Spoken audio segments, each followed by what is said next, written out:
মাকদুমের উস্তাদ সুলাইমান বিন মেহরান আল আমশ কাবা শরীফ তাওয়াফ করতে লাগলেন।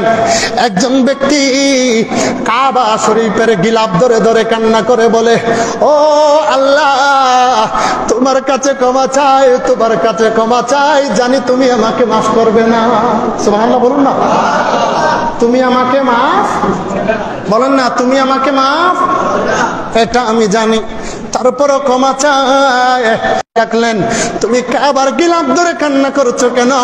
হযরতে আমশকে জবাব দিয়ে বলেন, ও হযরতে সুলাইমান বিন মেহরান আল আমশ, আমি এই জন্য কাবার গিলাফ ধরে ধরে আল্লাহর দরবারে তওবা করেছি এবং বলছি ক্ষমা করবে না, ক্ষমা করবে না। একটা জায়গায় এসে কাফেলা স্থির করলাম। সবাই যখন নীরবভাবে ঘুমন্ত অবস্থায় ছিল, হযরত ইমামে হুসাইনের মাথা মুবারক একটা কাফেলার তাঁবুর মধ্যে রেখেছি। ওই সময় গুটগুটে অন্ধকার। আমি যখন হঠাৎ করে চোখ খুললাম, আমি দেখতে পেলাম ইমামে হুসাইনের তাঁবুত থেকে আরশে আজিম পর্যন্ত নূরের নহর দিয়েছে।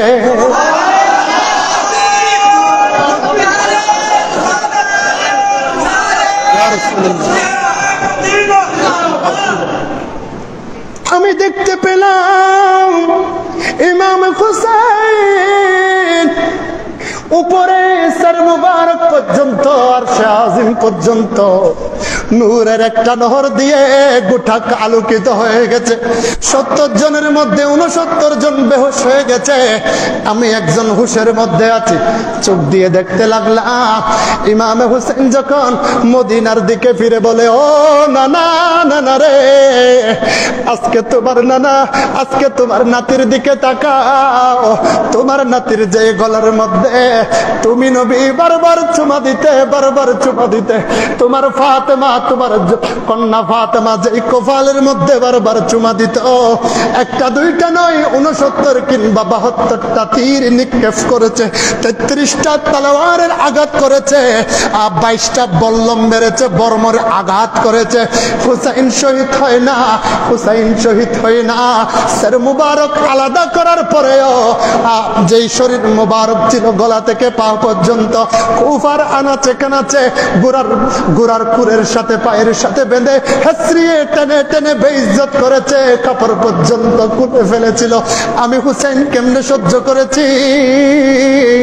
ও নানা, আপনার নাতির দিকে একবার দেখুন, আমার গর্দান দিয়ে জোর জোর জোর জোর করে তো আজকে যে খুনে পাক বের হচ্ছে, আপনি নবী কেমনে মদিনার মধ্যে থেকে দেখে আছেন? সুবহানাল্লাহ। আমার নবীর দিকে যখন এভাবে বললেন, হঠাৎ করে দেখতে পেলেন নূরানি সুরতের নবী ইমামে হুসাইনের সামনে এসে হাজির হয়ে যায়। আরেকটা হাদিসে পাক আছে, হযরত আব্দুল্লাহ ইবনে আব্বাস উনি বলেছেন, আমি যখন কাবা শরীফকে হেলান দিয়ে একটু করে আরাম করলাম, আমি দেখতে পেলাম হঠাৎ মধ্যে স্বপ্নে দেখলাম আমার নবী দুলা মুবারক দাড়ির মধ্যে লাগা অবস্থায়, রক্ত মুবারক লাগা সারা শরীরের মধ্যে, যেন একটা যুদ্ধের ময়দান থেকে আসলে। রাসূলকে জিজ্ঞেস করলাম, ইয়া রাসূলুল্লাহ, আপনার শরীরের এই অবস্থা কেন? বলে, আমি এখন কারবালার ময়দান থেকে হোসেনকে নিয়ে গড়াগড়ি করে রক্ত মার্জিত অবস্থায় এসেছি। হাদিসে পাকের মধ্যে আছে। আমার নবী আসলেন, ইমামে হুসাইন নবীকে বিচার দিলেন, বলেন, ইয়া রাসূলুল্লাহ, ইয়া হাবিবাল্লাহ, নবী গো,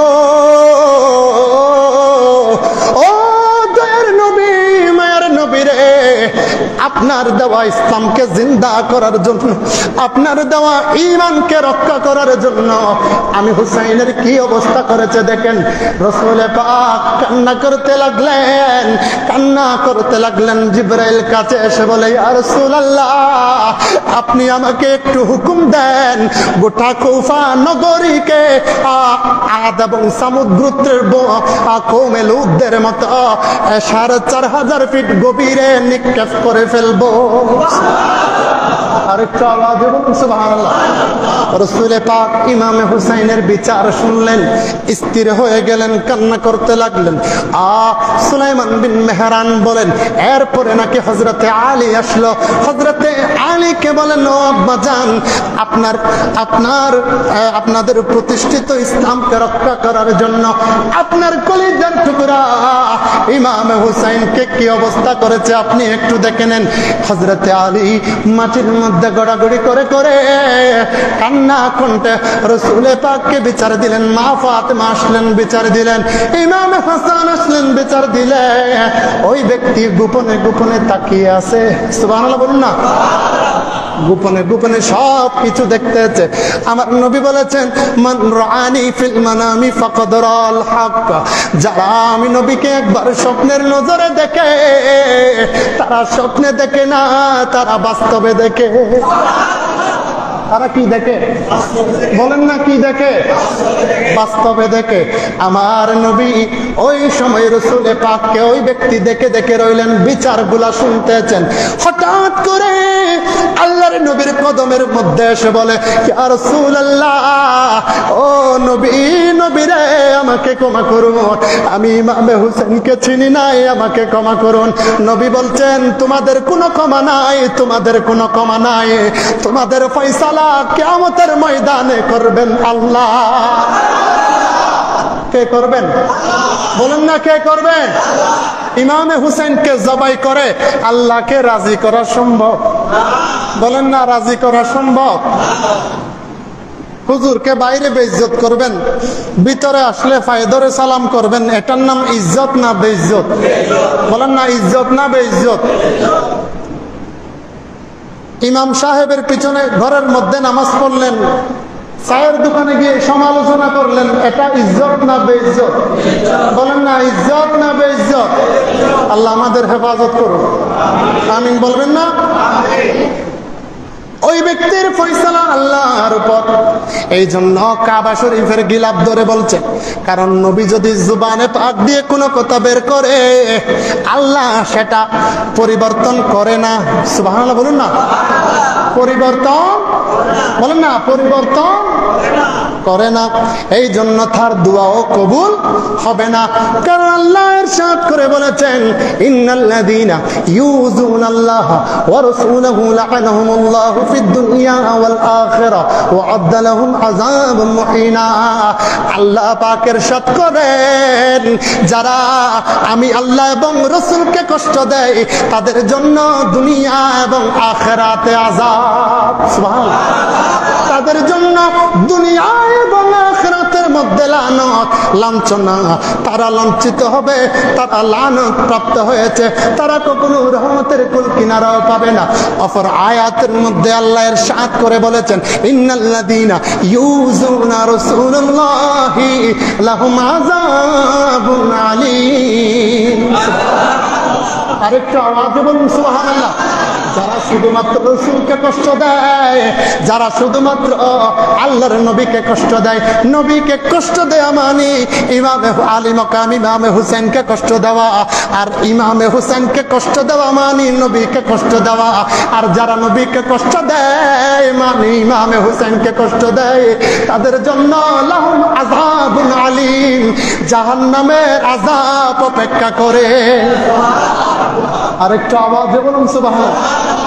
মা ফাতেমার কান্দন শুনল না জগতে, আল্লাহ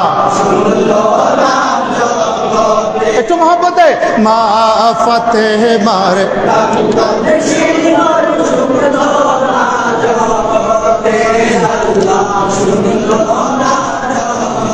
আরে কান দেন মা ফাতেমা, কান দেন মা ফাতেমা, হুসেন হারার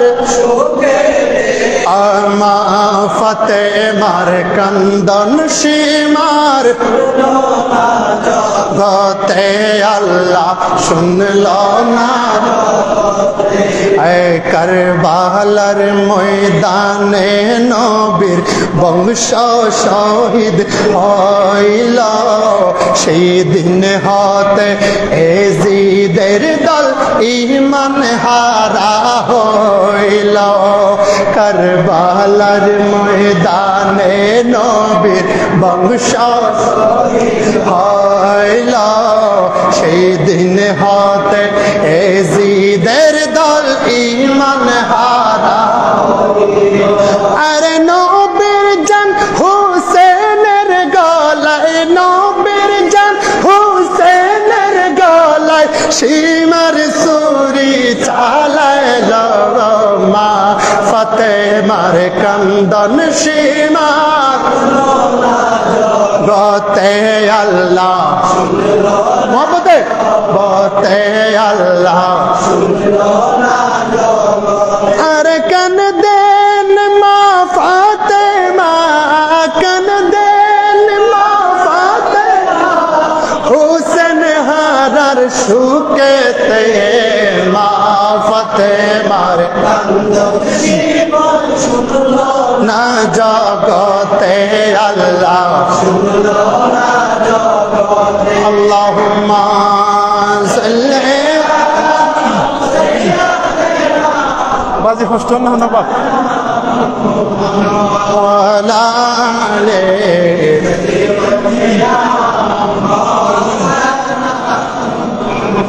रो रही है ये ज़मीं और रो रहा है आसमां करबला में जित गया काफिला हुसैन का अल्लाहुम्मा सल्ली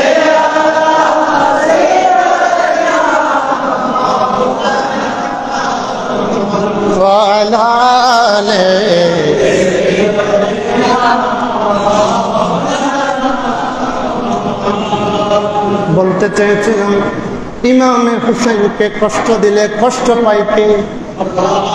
একটু মহব্বতে বলেন কষ্ট পায় কে? আর ইমামে আলী মকাম হুসাইনকে কষ্ট দিলে কষ্ট পায় মদিনাওয়ালা নবী। মদিনাওয়ালা বলেন না, মদিনাওয়ালা নবী কি মদিনাওয়ালা শুধু আমাদের নয়, বলেন আমাদেরও কি? আই ভালো যদি বাসতে হয় নবীকে মহব্বতে ভালো যদি নবীকে নবী তারানে ওয়ালা নবী नबी तराने वाला नबी बचाने वाला ऐ प्राणेर চেয়ে প্রিয় তাই নবীকে জানো ভালো যদি বাসতে হয় নবীকে বাসো সুবহানাল্লাহ বলুন না সুবহানাল্লাহ আরেকটু আওয়াজ বলুন সুবহানাল্লাহ। এই জন্য আল্লাহর নবী বলেছেন হুসাইন মিন্নি ওয়া আনা মিন হুসাইন, হুসাইন আমি নবীর থেকে আর আমি নবীও হুসাইন থেকে। আহাব্বাল্লাহু মান আহাব্বা হুসাইনা, যারা হুসাইনকে মোহাব্বত করবে, যারা ইমামে আলী মকাম ইমামে হুসাইনকে মোহাব্বত করে, আল্লাহর নবী বলেছেন আমার আল্লাহ তাদেরকে মোহাব্বত করে জান্নাতে যাওয়ার টিকিট দেয়। শর্ত হচ্ছে ইমামে হুসাইনের মোহাব্বত, আহলে বাইতে রাসূলের মোহাব্বত, আহলে বাইতে রাসূলের তাজিম সম্মান, আহলে বাইত রাসূলের তাজিম সম্মান, কারণ তারা হলো ঈমানের মূল জায়গা, ঈমানের ফ্যাক্টরি থেকে বের হয়েছে, যাদের থেকে ঈমান বের হয়, যাদেরকে স্মরণ করলে ঈমান তাজা হয়। সুবহানাল্লাহ, তাদেরকে স্মরণ করলে কি হয়? আমার হুজুর মওজুদ আছেন বুখারী শরীফের হাদিস, বাবের নাম বাবুল ফাজাইলুল মদিনা। হযরত আবু হুরায়রা রাদিয়াল্লাহু তাআলা আনহু বর্ণনা করেছেন। বলুন ক্বালা। ওমর ওবাজি ওনার তো আওয়াজ বন্ধ গিয়ে ক্বালা রাসূলুল্লাহ সাল্লাল্লাহু আলাইহি ওয়াসাল্লাম ইন্নাল ঈমানা লা ইয়ারিজু ইলাল মদিনা কামা তারুজুল হাইয়াতু ইলা জুহরিহা। সুবহানাল্লাহ বলুন না, ওয়াজি ঠিক আছে না? মসজিদে নববীর রাসূল পাকের জিয়ারতুল জান্নাত গেটে লেখা আছে। সুবহানাল্লাহ সুবহানাল্লাহ। হুজুর বলেছেন এই হাদিস কানা মসজিদে নববীর মেইন গেটের মধ্যে লেখা আছে। সুবহানাল্লাহ। বাবুল ফাজাইলুল মদিনার প্রথম হাদিস। আমার নবী বলেছেন, আই উম্মত, তোমাদের যাদের ঈমান আছে, যাদের নাম ঈমানদার, যাদের নাম কি? আওয়াজ হন না, যাদের নাম কি? ঈমান। ঈমান মানে ঈমানওয়ালা কাকে বলা হয়? আমানু। আমানুর মধ্যে 5টা হরফ। কয়টা হরফ? আওয়াজ হন না, হুয়া। আলিফ, মিম, নুন, ওয়াও, আলিফ। সুবহানাল্লাহ বলুন না। তাফসীরের নাম তাফসীর ইবনে আরবি। তাফসীর ইবনে আরবির লেখক ইমাম মুহিউদ্দিন ইবনুল আরবি তুর্কি রহমাতুল্লাহি আলাইহি তাফসীর করতে গিয়ে, আমানুর তাফসীর করতে গিয়ে বলেছেন, উনি বলেন আমানুর প্রথমে আলিফ। আল্লাহ সামনেও আছেন, আল্লাহর শেষেও আছেন। যাদের প্রতি রাসূল পাকের মহব্বত থাকবে, সমস্ত নবীদের প্রতি আদব থাকবে, সমস্ত আউলিয়া কেরামের প্রতি যাদের মহব্বত থাকবে, তারাই হবে ঈমানদার। সুবহানাল্লাহ। ঈমান বলেন না, ঈমান। তো নবী ছাড়া ঈমান পাওয়া যাবে? সমস্ত নবীগণের বিশ্বাস ছাড়া ঈমান কল্পনা করা যাবে? আল্লাহর ওয়ালিদের মহব্বত ছাড়া ঈমান কল্পনা করা যাবে? এই জন্য নবী বলেছেন, ইন্নাল ঈমানা লা ইয়ারিজু ইলাল মদিনা। আমার নবী বলেন, উম্মতেরা রে, যাদের মধ্যে ঈমান নামক দৌলত আছে, যারা ঈমানদার বলে দাবি করো, তাদেরকে আমি একটা সুসংবাদ দিলাম, যাদের ঈমান থাকবে, সমস্ত ঈমানদারের ঈমান মদিনার দিকে ছুটে যাবে। ইলাল মদিনা, ইলাল মদিনা মানে মদিনার দিকে। কামা তারুজুল হাইয়াতু ইলা জুহরিহা, এমন ভাবে মদিনার দিকে ছুটে যাবে, ছুটে যাবে যেমনি ভাবে বিষাক্ত সাপ নিজের পিঠ বাঁচানোর জন্য গর্তের মধ্যে বিষাক্ত সাপ ঢুকে যায়। আরেকটা আওয়াজে বলুন সুবহানাল্লাহ। মদিনার দিকে ছুটে যাওয়া মানে হুসাইনের দিকে ছুটে যাওয়া, মদিনার দিকে ছুটে যাওয়া মানে রাসূলের দিকে ছুটে যাওয়া, মদিনার দিকে ছুটে যাওয়া মানে ইমামে হুসাইনের হাসানের দিকে ছুটে যাওয়া, মা ফাতেমার দিকে ছুটে যাওয়া, রাসূল পাকের মুহাব্বতের দিকে ছুটে যাওয়া।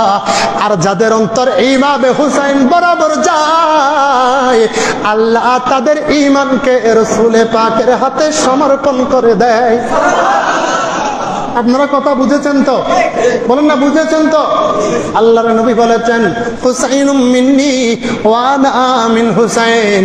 আমি নবী হুসাইন থেকে, হুসাইন আমার থেকে। এটা বলার পিছনে কারণ হলো, আল্লাহর নবী এমন নবী, আল্লাহর নবীর যেই 2জন দৌহিত্র ইমাম হুসাইন, তারা 3 ভাই। কয় ভাই? বলেন না, কয় ভাই?